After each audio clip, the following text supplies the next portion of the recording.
Hello, we are here talking about Black women healing from toxic work environments.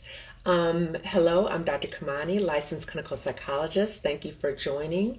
We are talking about this issue. As I mentioned before, I've had numerous requests to continue this conversation, and I'm providing a platform for us as Black women to talk about our experiences of toxic workplaces, because many times we don't have a voice to talk about that. And we know that not having a voice makes us feel silenced. So we know that to have power, we need to be able to speak up. So I want to say also that I wanted to thank you for joining the channel, Lifting as We Climb Consulting Wellness Services, where we talk about supporting individual and collective healing. And I want to dedicate this video to Bell Hooks, who had such a transformational influence in my life. I remember going to, as a Spelman student, learning about Bell Hooks and learning about her work. And so I want to really dedicate this to her, and I want to share a quote with you, which really frames our conversation. Sometimes people try to destroy you precisely because they recognize your power, not because they don't see it, but because they see it and they don't want it to exist. Okay, so I want us to remember that as we move forward. Okay, so last conversation we had, again, I'm going to be talking to you for just a little bit today. Last conversation, we talked about stages of grief in relation to toxic work environments. And sometimes, again, we get a little confused when we think about how is it possible to experience any type of grief reaction if I'm leaving a toxic work environment? And so many times a toxic workplace, we are in that environment, we've invested in that environment, and the grief often comes in that we may have had certain expectations when we came into a job. We may have had certain expectations in relation to what we thought we may have accomplished by being in that job. There may be coworkers or those that we worked around that we liked, that we shared information with, that we may have thought were our friends, and we might find out that they are not our friends. Or maybe they may be our friends, but we might be leaving, so we won't have that type of contact with them. And also we may encounter people in our workplaces where in some ways they may have betrayed our trust. So that's where the grief comes from. So we're talking about the stages of grief. Last Monday, we talked about the first stage of grief, which is denial. And as I mentioned before, stages of grief, it's not linear. So it's not that you've gone through each stage and you can't go back. You can go through the different stages at different times. So today we're going to be talking about anger. And that is really a hot button topic for Black women, because we know of the stereotypes for Black women in relation to the angry Black woman.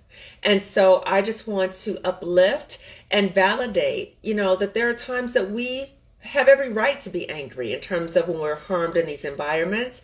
And I also want us to recognize that people may try to project stereotypes onto us, but we don't have to receive them. So a reframe from my Spelman sister, Dr. Monica Cox, she has a mug and it says, "I'm not an angry Black woman. I'm a Black woman whose questions make people angry." There's a difference, okay? So for us to recognize that we have every right and that we may be asking questions that make people feel uncomfortable, but that's not our place in terms of looking out for other people's comfort, even though we've been taught that for so long. So in relation to anger, we may have these times where we may experience anger, not only in terms of the people who may have done us harm within our workplace, but the actual system. So as I mentioned before, many times we don't recognize the depth of the toxicity in our workplaces. So the anger may be towards that person or people who have done you harm, or the whole workplace, in the sense that maybe there are things that the job has done to condone the behavior, or they haven't had those people who've done you harm, they haven't held them accountable in any way. So there may be that anger with them. And there also may be anger towards ourselves. And so it's very important for us to recognize that we may have that anger towards ourselves and be able to rechannel that, because sometimes anger turned inward can turn into depression. And we don't want to fall into depression, okay? So the anger towards ourselves can be things like recognizing that we've fallen into some traps, that we say to ourselves later, I knew better. Why did I fall into that trap? So like gaslighting, when people make it seem like they're responding to you in terms of what you've done, but not acknowledging ways that they may have put certain things in motion, right? So sometimes when we get into this mode of trying to explain ourselves out of gaslighting, that is, not healthy for us.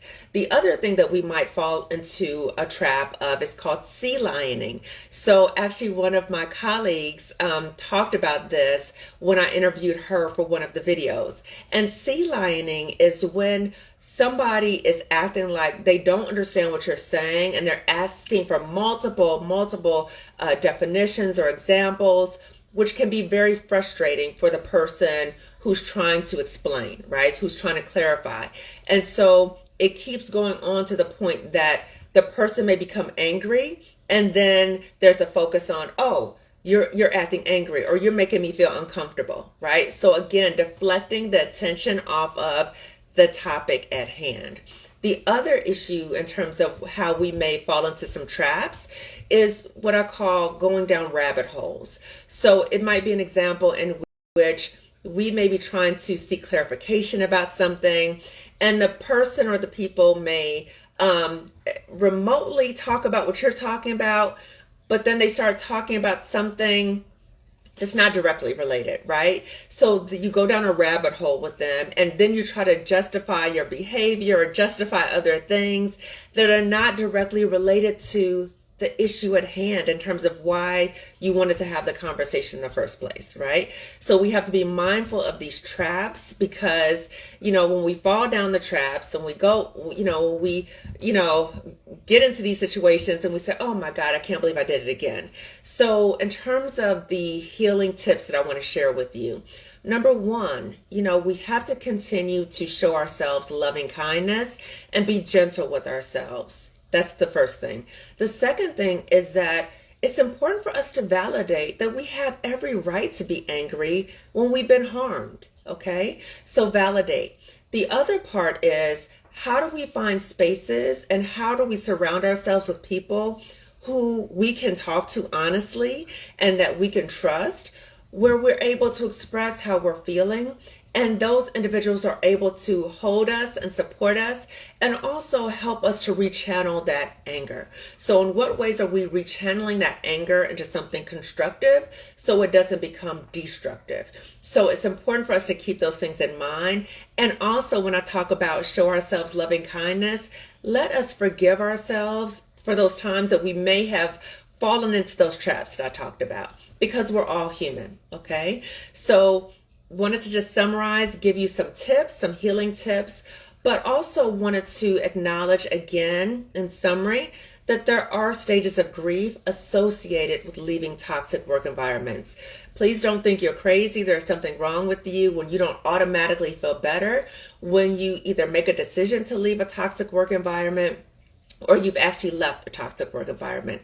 There's healing that needs to take place, okay? So be mindful of that. Please do what you need to do to heal. I am offering a job coaching program for Black women who are in the space in terms of wanting to heal so that they can then find the jobs or be in professions that really affirm them, and also jobs that they're experiencing some type of professional growth, okay, because that's extremely important.